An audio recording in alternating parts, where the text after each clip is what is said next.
So, magandang gabi po sa ating lahat. Amen. Alive na alive po ba tayo after that powerful worship? Amen. So, pwede niyo po bang batiin yung katabi niyo ng blessed evening? Amen. Amen. Amen. So, we're so glad that you are here tonight. Kaya naman ngayong gabi, we are encouraging po yung bawat isa as what the previous preachers have always reminded us. So kung nag-agree po tayo dun sa sinasabi po natin or nakikita po natin sa screen, we can whisper amen, we can say amen, we can even shout amen if we feel like it. Kung hindi naman di kayo nag-agree, kung gusto nyo mag-no, okay lang din naman. Walang problema. But ano lang tayo, let's be attentive, let's focus this 1 hour for the Word of God tonight. Amen. At ngayong gabi, we will make it a little bit interactive. So, a bit interactive.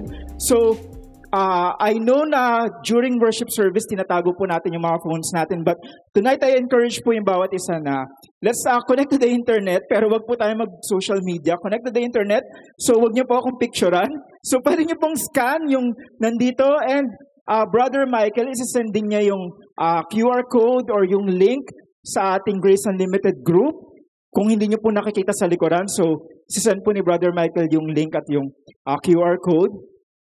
So hindi po to para po sa aking GCash. So wala po tayong ganun. Hindi po ako makongolek ng special offering for myself. But this is just to liven up yung ating worship, yung ating preaching po tonight. So I hope na maging interactive po tayo, mag-respond po tayo, sumagot po tayo dun sa mga few questions. So we only have 50 slots for tonight. So the first 50 po ay walang premyo. But makaka-join po kayo dun sa live interaction po natin. Amen? So I hope to hear from you guys tonight. Loud amens, loud praise God, clap offerings for the Lord so that talaga ma-feel natin na yung message tonight is for us. Amen. Amen. Amen. Amen. So simulan po natin. Let's practice. Practice po natin yung question and answer. So nandito, what is the name of our series? So meron po tayong book study.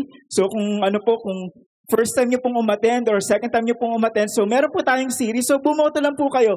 What is the name of our series? So may 4 options po tayo. Proverbs Daily Wisdom, Summer in Proverbs, Wisdom for Life, or Letter D, Regine Velasquez. So, ayan, may naririnig ako ng Regine Velasquez, pero parang walang bumaboto kay Regine. Ayan, so 5 seconds po. 5, 4, 3, 2, 1. Thank you po sa mga respondents. So, praise God kasi ang nanalo po ay Wisdom for Life, which is, yun po yung pangalan ng ating topic for tonight. Amen? So, hindi ko Sige, so, ang topic po natin for tonight is Wisdom for Life. Amen. Amen. So, for sure, naabutan nyo to. Amen. So, another question lang po para lang tayo. Amen. So, ayan, Wisdom for Life po ang topic. Dan, patulong na lang ako sa pag-next slide kasi parang gumana ng ating clicker. So, ang topic po natin for tonight ay ang pangalan po ng ating series ay Wisdom for Life. So, another question po. So, meron po akong another question po dito. So, next slide please.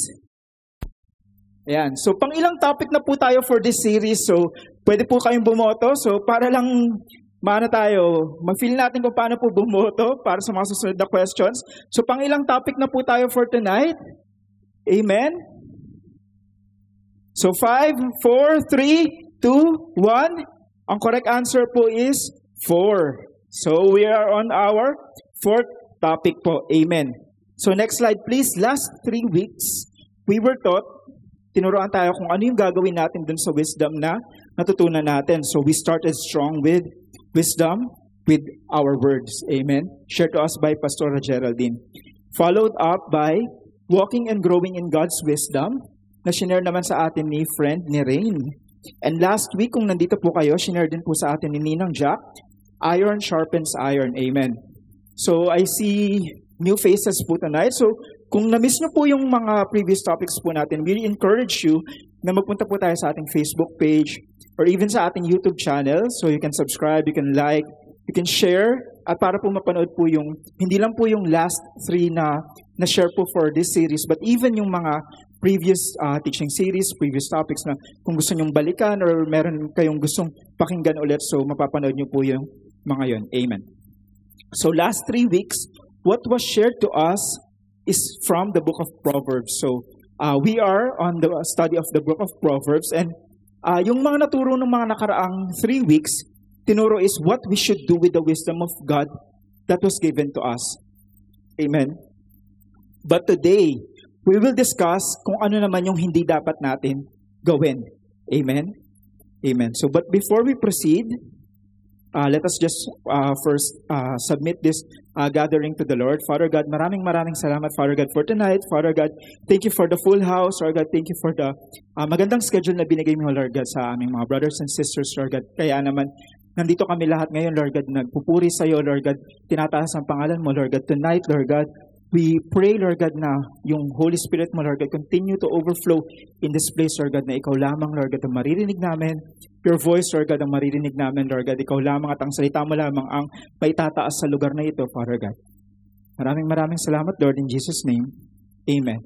Amen. So, bago tayo mag-proceed dun sa pinaka-discussion natin, meron pa akong isang question dito. So, pwede po ba tayong magbigay ng mga bagay na tingin mo ay pag-aawayan mo or bagay na you will fight about? Pwedeng pag-awayan mo ng kaibigan mo, ng partner mo, or pwedeng bagay na ipaglalaban mo hanggang sa kaya mo. Amen? So, para sa iyo, ang laban na to. So, I'll give you 5 seconds. So, let's keep this, light. Amen? So, I'll give you 5 seconds to answer. So, 5, 4, 3, 2, 1. Amen. So, ayan, pinakamalaki po ang money. So, kaway-kaway po sa mga mukhang pera. Wala. Ayan, lumaki na yung family. So, kaway-kaway doon sa mga lumaki na, sa mga gusto ng family. Amen. So, syempre, pag i-fight natin yung para sa family natin, ayan, sumunod yung love, sunod yung money, sunod naman yung, ayan, si BBM. So, ayan, so, hindi po tayo politician, so huwag po natin pag-usapan yan tonight. So, ayan, so, praise God kasi merong mga tao na nag-aaway sa lupa. So, praise God kasi ibig sabihin meron silang lupa. Amen. So, family, sino yung family? Excited mag-type, yaw-yaw ni Mrs. Amen, K-drama. Amen. So, di ba napakadami nating bagay na ipaglalaban? At talagang, I don't know if aabot kayo dun sa point na talagang makikipag-away kayo physically, verbally, para sa mga bagay na to. But praise God because we know na we will fight for something. Amen? Amen. So, but before, amen. So let us start this discussion with a story from John chapter 18. So next slide please. Ayan. So this is the story from John chapter 18. Ang title po ng story na to is Jesus Arrest. So ito po yung time na inaresto si Jesus. So saan po ito nanggaling? Nangyari, this happened sa Garden of Gethsemane on the Mount of Olives after po nung famous Last Supper. Amen? So, ang mga characters po dito, syempre, nandito yung si Jesus, yung mga disciples, even si Judas and yung soldiers. So, next slide please. John chapter 18 verses 10 to 11, sabi dito, Jesus is about to be arrested. Soldiers arrive. Peter, thinking he's protecting the Lord, rushes in and strikes the servant's ear with a sword. So, eto, basahin ko lang dito. Then Simon Peter drew a sword and slashed off the right ear of Malchus, the high priest's slave. But Jesus said to Peter, put your sword back into its sheath. Shall I not drink from the cup of suffering the Father has given me? Amen. So, Peter's impulse, ano yung naging impulse ni Peter? Siyempre dahil nga, important sa kanya si Jesus, just like kung gaano ka-importante sa atin yung mga bagay, yung mga words na nilagay natin dun kanina. Peter's impulse, anong nangyari? Nilabanan niya yung mga soldiers na aaresto kay Jesus. So, Peter's impulse, anong nangyari? It cost him harm instead of helping him. Because he fought the wrong battle in the wrong way at the wrong time. Amen? Wrong way, wrong time, wrong battle. And that's what we are going to talk about. Acting without thinking and acting during heightened emotions. Amen? So, ang title po ng ating topic for tonight will be Any Fool will quarrel. Amen. Any fool will quarrel. Amen. No one wants to be called a fool. Amen. We don't want to be called a fool. Ayaw nating matawag tayong mangmang, ayaw nating matawag tayong hangal, di ba? Sobrang harsh ng mga words na yun. But as harsh as it may sound, that is what the Bible calls it. So next slide please. From mga Kawikaan, chapter 20 verse 3, RTPV version. Sabi dito, ang marangal na tao'y umiiwas sa kaguluhan. Ngunit ang gusto ng mangmang ay laging pag-aaway. Amen. Ulitin ko po, ang verse po natin for tonight, ang pag-aaralan po natin is from Proverbs chapter 20 verse 3. Ang marangal na tao ay umiiwas sa kaguluhan, ngunit ang gusto ng mangmang ay laging pag-aaway. Amen. So napakabigat po nung word na yon. So imagine, next slide po. Imagine a fire burning in a dry forest. Kapag dry yung forest, a single spark can ignite the entire forest. Amen? Single spark lang. Kailangan lang ng isang upos na sigarilyo, isang matchstick, isang posporo, pwede nang masunog yung buong forest. Spreading uncontrollably, consuming everything in its path. Amen? This is how a quarrel starts. Ganito nagsisimula yung kaguluhan, yung quarrel. Small, seemingly insignificant, yet powerful enough to cause widespread damage. Amen? Yung tingin natin ng mga maliliit na bagay, pwedeng mag-cause ng malaking gulo in the long run. Pwedeng it begins with a heated argument. Pwedeng nakapagbitaw ka ng isa lang na harsh word. Nagbigay ka ng backhanded comment. Diba? Hindi sinasadyang masabi, and before we know it, anong nangyari? We've allowed it to consume our peace, our relationship, and even our spiritual walk. Amen? So this is the warning that Proverbs gives us, which was also popularized by a famous song. So merong famous song. So next slide please. So sabi dito, di ba, sa famous song, only fools rush in. So sino po ba yung tingin nyo nagpasikat po nitong line na to? Si Miss Rachel po ba? Si Elvis Presley? Si Michael Jackson? Or letter D? Regine Velasquez. So 5 seconds po to answer. 5, 4, 3, 2, 1. Amen. So, meron mga sumasagot na Regine Velasquez. Mamaya sisilipin ko kung sino yung mga yan. Pero, praise God, ayan. Kasi si Elvis Presley yung nagsama sa kanya nung nagsama sa kanya dun sa famous song niya na Only Fools Rush In. Diba? Only fools rush in, diving head first into conflicts that harm both themselves and others. Amen? So pag tayo ay nag-rush in sa isang bagay na hindi natin pinag-iisipan, we are harming not just ourselves but even other people. Amen? We are so vulnerable to quarrel if we do not think first. Napakadali nating mabuyo sa gulo kung hindi natin pag-iisipan yung mga bagay-bagay na yan. Traffic jam, sino po dito yung mga drivers, di ba? Pag may nag-cut sa'yo sa harapan, after mo pumila ng pagkahaba-haba, di ba? Ano yung ginagawa natin? Ayun, bubusina ng mahaba, tapos nakikipagtalo ka sa sarili mo, nakala mo naririnig ka ng tao sa labas. Diba nagsisigaw ka pa? Kahit mag-isa ka lang sa sasakyan, di ba? You argue loudly, even to yourself. Kasi ayaw mong makakat ka after mong pumila ng napakahaba, di ba? Ako napaka-guilty ko dito. Kasi mag-isa lang ako nagda-drive. So sa work, di ba? Pag nag-utos yung boss mo, utos yung boss mo. Di ba? Palagi na lang nag-utos ka porque di siya gumagawa, hindi niya alam yung deadline. Hindi niya alam kung gaano katagal gagawin yung bagay na yun. Anong gagawin natin, di ba? Reklamo muna bago gawin, di ba? Magreklamo muna pero hindi yan, gagawin pa rin naman natin, di ba? Amen. So, sa social media, di ba? Usong-uso to ngayon, di ba? Pag hindi mo gusto yung nakapost, what do you do? Do you just react or do you comment dun sa mga post na yun? Ignore, block, yan, di ba? Praise God, may mga ganun. Pero, ayun, syempre, hindi natin maiiwasan. Meron pa rin mga tao talaga na mababasa natin, yung ibang tao talagang nag-engage sila dun sa mga bagay na yun. But mind you, some of the posts na nakikita natin are just rage baiting. So, inaano lang nila tayo, ginagalit lang talaga nila tayo. So, ayan. So, next slide please. So, while you have the right to hold your own opinions, that right does not give you the right to express them in a way that deliberately or carelessly harm others. Amen? So reminder po sa ating itong lahat.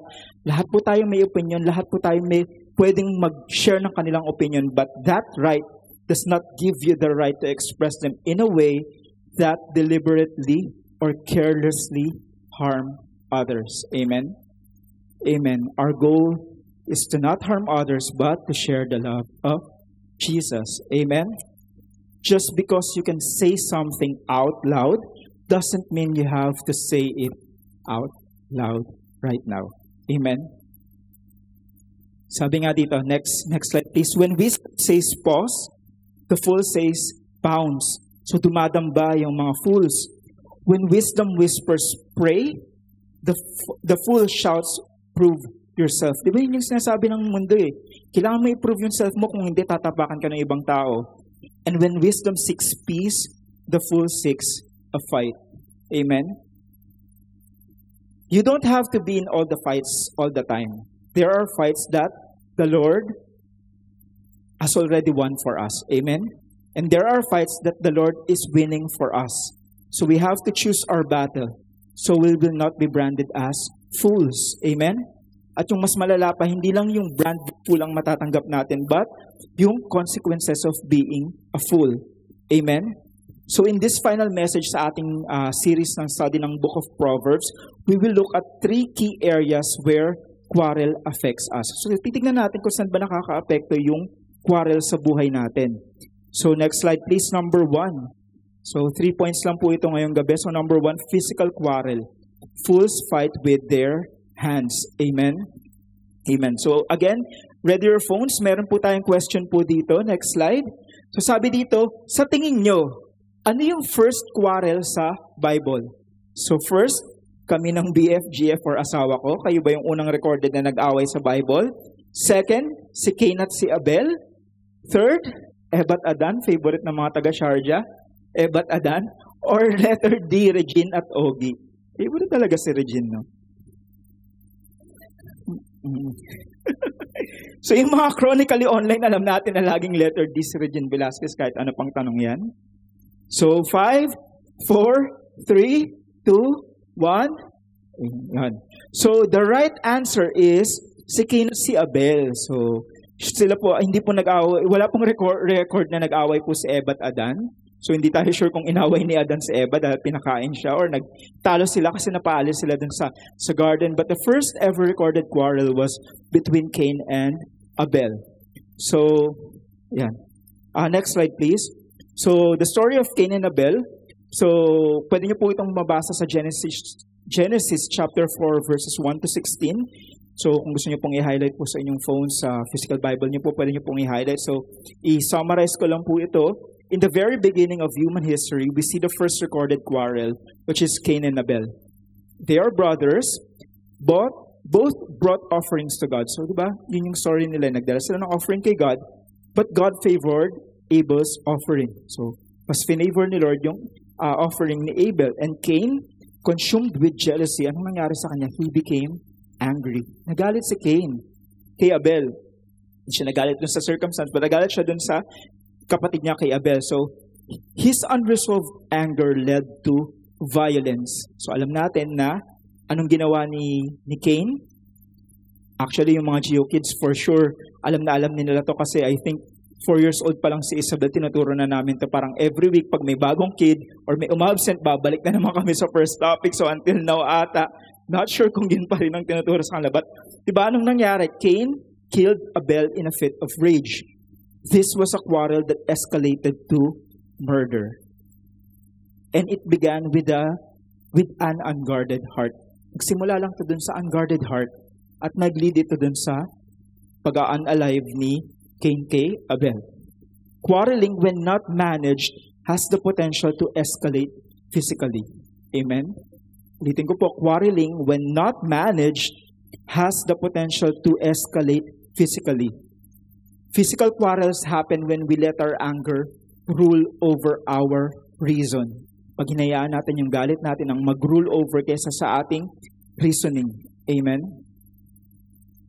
Next slide po. Proverbs chapter 29 verse 22, sabi dito, an angry person stirs up conflict, and a hot-tempered person commits many sins. Amen? An angry person stirs up conflict, and a hot-tempered person commits many sins. So in Cain's bitterness and uncontrolled anger, it led him to devastating physical consequences. So sobrang galit niya, hindi niya na nakontrol, na napatay niya yung kanyang kapatid. In the same way, our physical well-being can be affected by quarreling. Even yung sarili natin, hindi lang yung ibang tao yung maapektuhan dun sa ating galit, dun sa ating unmanaged na mga emotions, but even ourselves can be affected by quarreling. Chronic stress, health problems, and even violent outbursts can result from unresolved conflicts. Amen? Diba?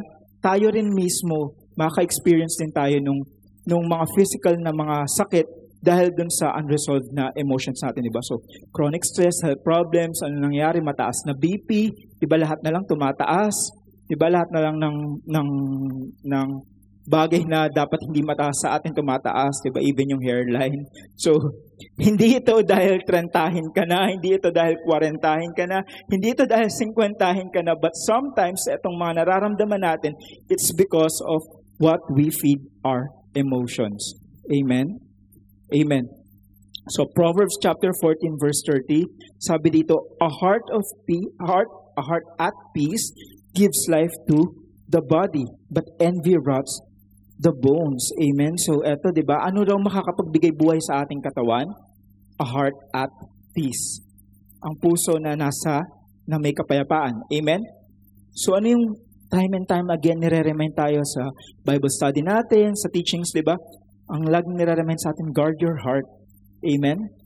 Proverbs warns us that bitterness rots us physically, just as Cain's anger festered and led to destruction. Amen. Yun yung nag-led ng destruction para magawa ni Cain yung mga bagay na yun. Yung kanyang anger. So can our unresolved emotions. So, don't let unresolved emotions build up in you.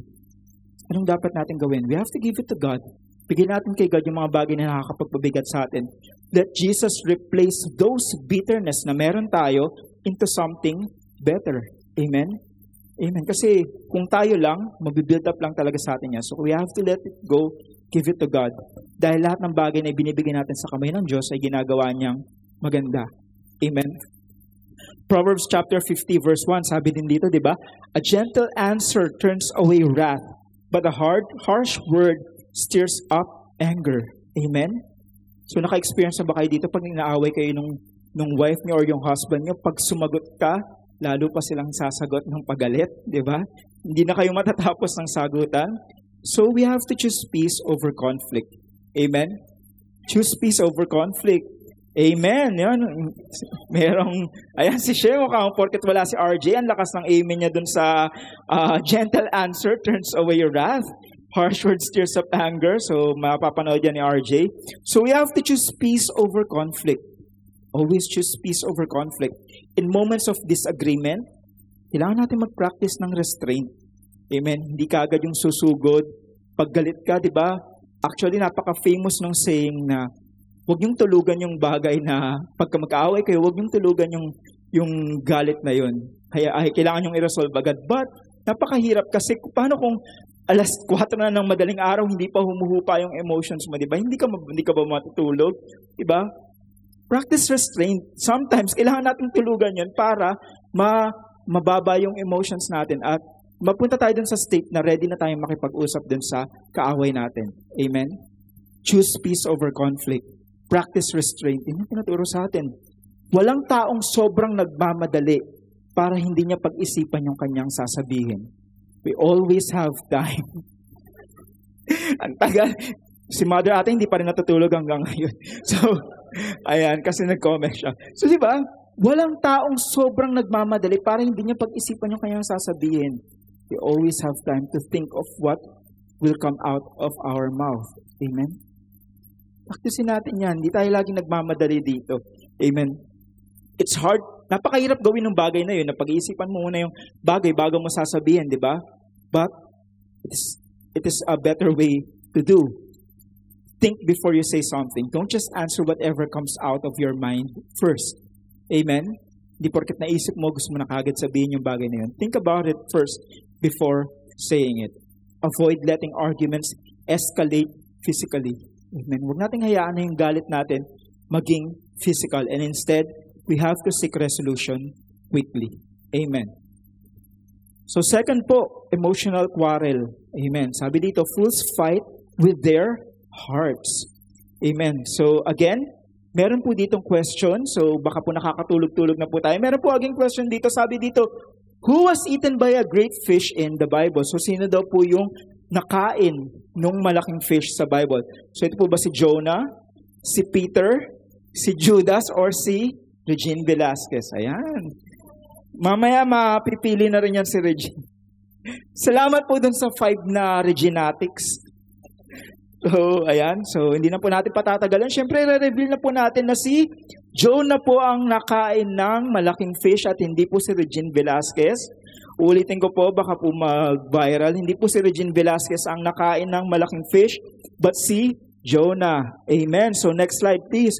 So, eto na pong next natin, yung fools fight with their hearts.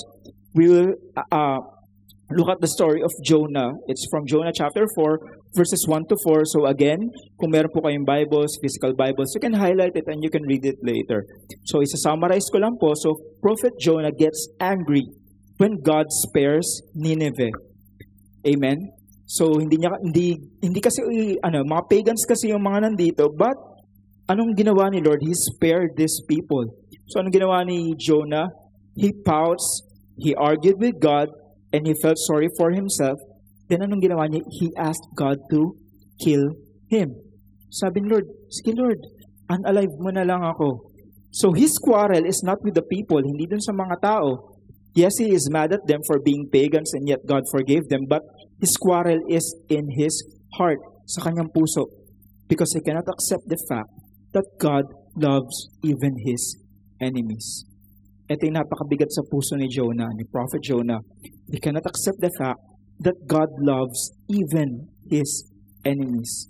Sometimes ganun din tayo, di ba? Sometimes we get angry at some people that maybe at some point in your life, you wish bad things for them, only to find out God not only spared them, but blessed them as well. And it messes with our emotions. Diba pag nakikita natin na yung taong hindi naman nagpupuri kay Lord, yung taong hindi naman sumasamba kay Lord, yung taong hindi naniniwala kay Lord, binibless pa rin niya. Amen? It messes with our emotions, but God is just. Our God is a just God. Diba? Lahat ng tao, lahat ng naaarawan, lahat ng nasisinagan, ibibless ni Lord yan. Amen? Ganun kabuti si Lord. It does not discriminate. Amen? Emotional quarrels are silent wars inside us. Ito yung mga tahimik na battles na pinagdadaanan natin. Kasi even, pag tinignan mo yung mga katabi nyo ngayon, di ba, tahimik lang, yung iba napapapikit na, pero hindi natin sure na may emotional battle sa kanila. Sige nga, pakisilip nga yung katabi mo kung meron ba siyang emotional battle or sleepiness battle. Di ba? Hindi tayo sure. Sa isang tingin mo lang dyan sa katabi mo, hindi mo masasabi na, ito may pinagdadaanan to emotionally. Ito wala itong pinagdadaanan. Ito, marami itong pera. Diba? Hindi natin masasabi sa katabi natin yung ganun, isang tingin lang. So, some of us are fighting silent wars within ourselves. Amen? And these silent wars, these quarreling, emotional quarrels can wear us down emotionally, leaving us with feeling of anger, frustration, and resentment. Ito yung minsan natitira sa atin sa kaka-silent battle natin sa emotions natin na iiwan sa atin ay yung anger, yung frustration, at yung resentment, katulad nung nangyari kay Jonah. Resentment, jealousy, and pride, lahat ng ito, it keeps us bound. Tinatali dito tayo, kinukulong tayo nito. But Proverbs chapter 14 verse 30 says, a heart at peace gives life to the body, but envy rots the bones. Amen. So ito yung nabanggit na rin to kanina. Jonah's foolishness wasn't physical. It was emotional. He rushed into resentment. Nag-resent agad siya. Instead of rejoicing in God's mercy.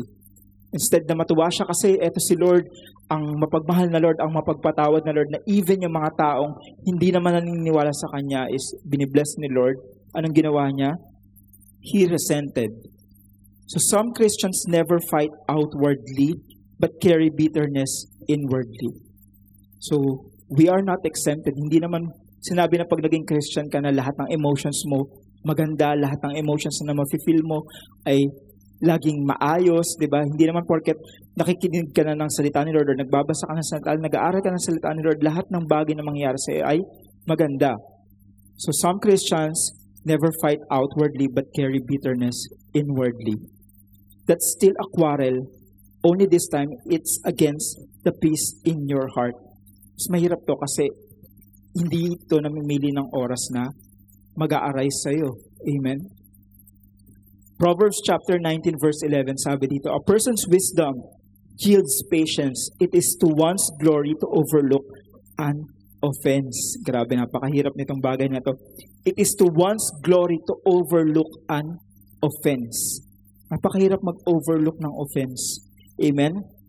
We have to cultivate emotional self-control. Kailangan natin ng self-control, which is one of the fruit of the Holy Spirit. When you're hurt, when you're angry or tempted to quarrel, anong kailangan natin gawin? We have to take a step back. Amen? We have to self-control. Control ourselves. Amen? Again, when you're hurt, when you're angry or tempted to quarrel, take a step back. Practice self-control. Choose patience over passion. Amen. Napakadaling sumugod at makipagtalo. Siyempre, nandun ka sa heat of the moment. Diba? May mga facts ka. Gusto mong ipaglaban yung sarili mo. Ayaw mong tapakan ka lang. Ayaw mong tapakan yung pride mo. Ayaw mong makita ng ibang taong nasa paligid na nung sa pag-aaway nyo na naging talunan ka. But sometimes we have to take a step back. You have to choose patience over our passion. Amen. So next slide please. Sabi dito, 80%. So according to Cleveland Clinic, so pwede nyo pong i-search to online. So according to Cleveland Clinic, 80% ng mga doctor's visit are due to emotional stress. Amen? Due to emotional stress. Kasi nga, sometimes, even when we don't have something wrong physically sa ating sarili, when we are dealing with emotional stress, parang may mali sa atin na hindi natin may paliwanag. Kaya nga we go to doctors, di ba? Nagpapatingin tayo, hindi natin alam. And sometimes as doctors, hindi rin mahanap yung reason kung bakit tayo nakakasakit because 80% are due to emotional sickness or emotional stress. Amen? So ano kailangan natin gawin? We have to let go of jealousy. We have to let go of bitterness. We have to let go of unforgiveness. Amen? Ang daling sabihin, di ba? Let go of jealousy, let go of bitterness, let go of unforgiveness. We have to practice it. We have to embrace the wisdom of humility and avoid allowing jealousy and bitterness to take root. Yung mas lumalim pa yung mga bagay na ito sa buhay natin. Amen? Napaka-daling sabihin, mahirap gawin, but we have to practice these things. Amen? At kaya natin i-practice to dahil nga, di ba, ang daming tinuro sa atin this month alone, tinuruan tayo ng practical wisdom, yung from the Proverbs, di ba, kung paano natin i-apply sa buhay natin. Amen? You can forgive and move forward. Amen? You don't have to dwell on the past. Amen? Hindi naman porket nag-forgive tayo, magdudwell na tayo dun sa nangyari. When we forgive, we have to move forward. Do not have to dwell on the past. It has already happened. Nangyari na yun, hindi na natin mababago. We cannot change it. But we can move on. Amen? We can move on from that. Amen? Katulad ng mga sins na nagawa natin sa buhay natin, we cannot change that. We cannot erase those things dahil nangyari na yung mga bagay na yun. But God is giving us second chance, third chance, more chance. Madaming chance binibigay sa atin si Lord para mag-move forward from that. Amen? Lahat ng nangyari in the past does not define ultimately our present. Nangyari yon to help reveal the purpose of God in our lives today. Amen. Amen. So last po, third, spiritual quarrel. Fools fight against God's will. Amen. So, ito pong third point. Pag-aaralan po natin ito from next slide, please. The dispute between Paul and Barnabas. It's from Acts chapter 15, verses 36 to 41. So, pwede niyo po itong i-highlight at basahin po mamaya. But for now, i-summarize ko lang po. So, the Apostle Paul and his ministry companion. So, si Apostle Paul po, meron siyang companion, which is si Barnabas, who had worked together to spread the gospel. Amen? So, yun yung nila, yun yung kailangan nilang gawin. Yun yung ministry nila. They have to work together to spread the gospel.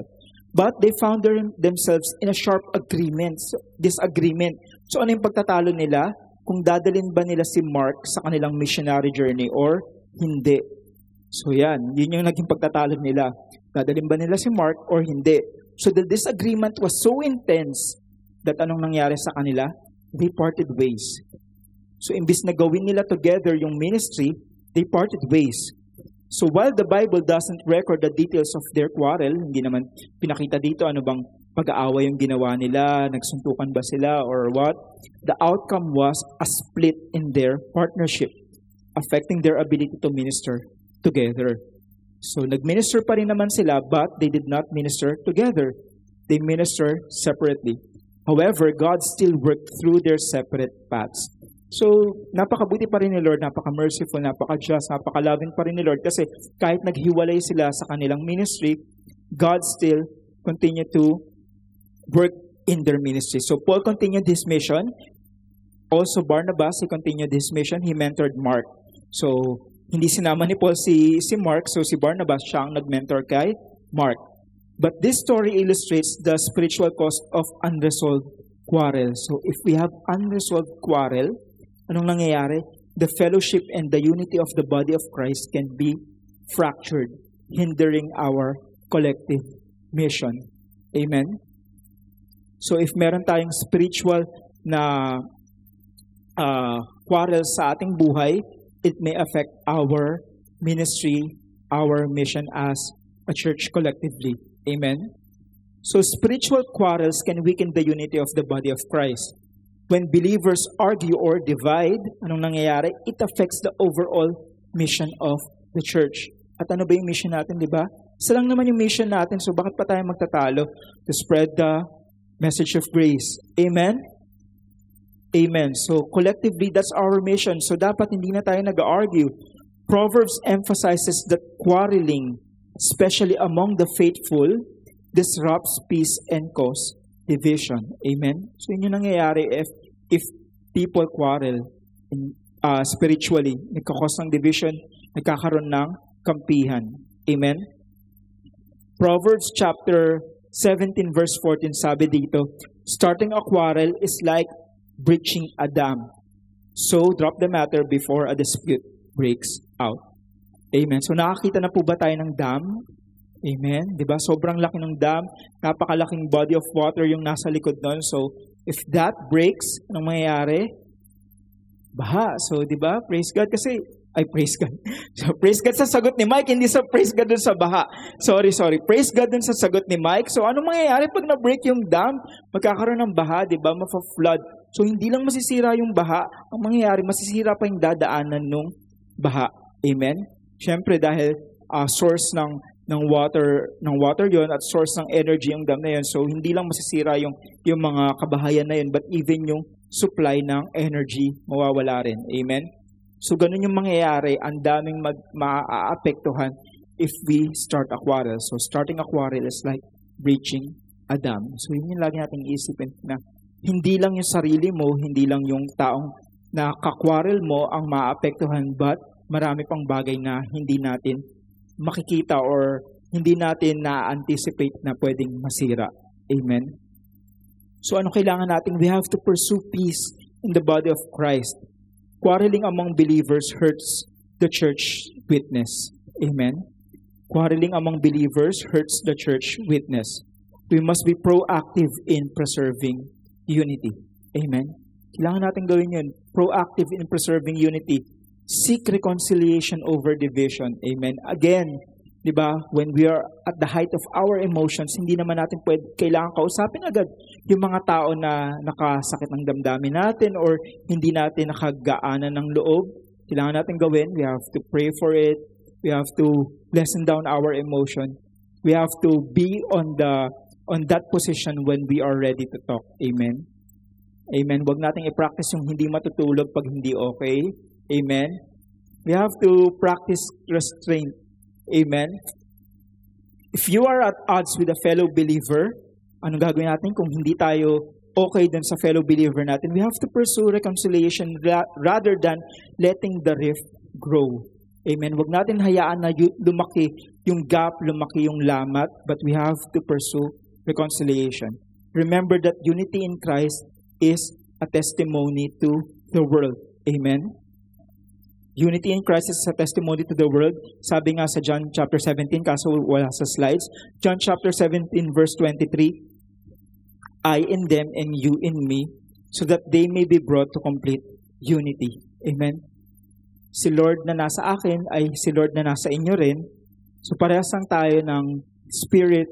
Lahat tayo dito ay pare-parehas lang ng spirit na meron tayo. So we will be brought in unity, so that the world will know that you sent me, pertaining to Jesus, and have loved them even as you have loved me. Amen. Amen. So dahil yung spirit na meron si Jesus ay the same spirit na meron din tayo, kung paano minamahal ni Father God si Jesus, ganun din niya tayo minamahal. Amen. Amen. So in the end, so nandito na po tayo sa concluding message na po tayo. In the end, every fool rushes into fights that destroy. So yun yung mga laban na pinapasukan ng mga fool, yung mga fights na nagde-destroy. But there was one, which is Jesus, who rushed in to save. Amen? So kung yung mga tao, we rush to destroy, Jesus rushed to save. Amen? Jesus didn't rush into quarrels. Anong ginawa niya? Instead, He rushed into the cross for us. Amen?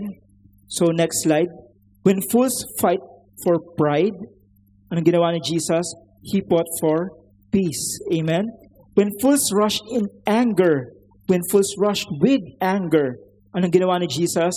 Jesus entered with grace. Amen? Because on the cross, the Prince of Peace settled every quarrel. Amen? Lahat ng quarrel na meron, it was finished by Jesus on the cross. Between God and man, lahat ng quarrel between God and man, it was finished on the cross. Between guilt and grace, yung guilt na nararamdaman natin because we think we are sinful. Yes, we are sinful, but grace is bigger than our sins. Amen? That rift between guilt and grace is finished by Jesus on the cross. Between sin and salvation, it was finished by Jesus on the cross. So kung tingin natin, napakalaki ng kasalanan na ginawa natin para tayo ay maligtas ni Lord, think again, dahil walang bagay na mas magiging malaki pa kaysa dun sa sacrifice na ginawa ni Jesus on the cross for our salvation. Amen? In the face of conflict, Jesus is our ultimate example. Because Jesus, in His wisdom, knew that the true victory lies in peace, it lies in reconciliation, and it lies in His forgiveness. Amen? The full grace of Jesus, brothers and sisters, teaches us that despite our failures in handling conflict, kasi ganun tayo we fail to handle conflict good. Hindi tayo marunong mag-handle ng conflict ng maayos. But His grace covers us. Amen? Sa lahat ng paghihirap nating i-handle yung mga conflict na yun, His grace is always with us. When we fall short, pag nagkulang tayo, His forgiveness restores us. Amen?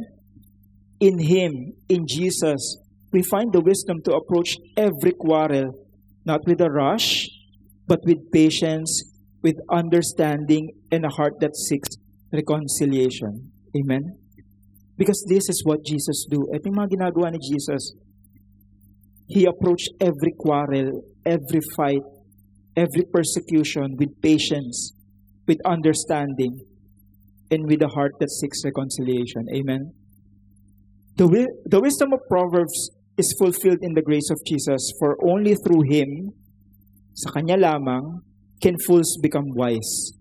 Only through Jesus, ang mga mangmang ay magiging wise. Amen?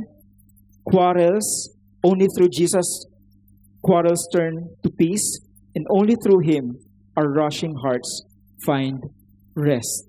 Amen? Kay Jesus lang may pahinga. And to conclude this message, sabi dito, true wisdom is not just about knowing what is right. It's about living in the peace of Christ empowered by His grace. Amen? Amen. Wisdom is not just knowing. Hindi lang ito yung kaalaman na alam natin kung ano yung bagay na tama, but it's about living in the peace of Christ empowered by His grace. Amen. So can we all stand up? And can we give God a big clap offering? Amen? Amen.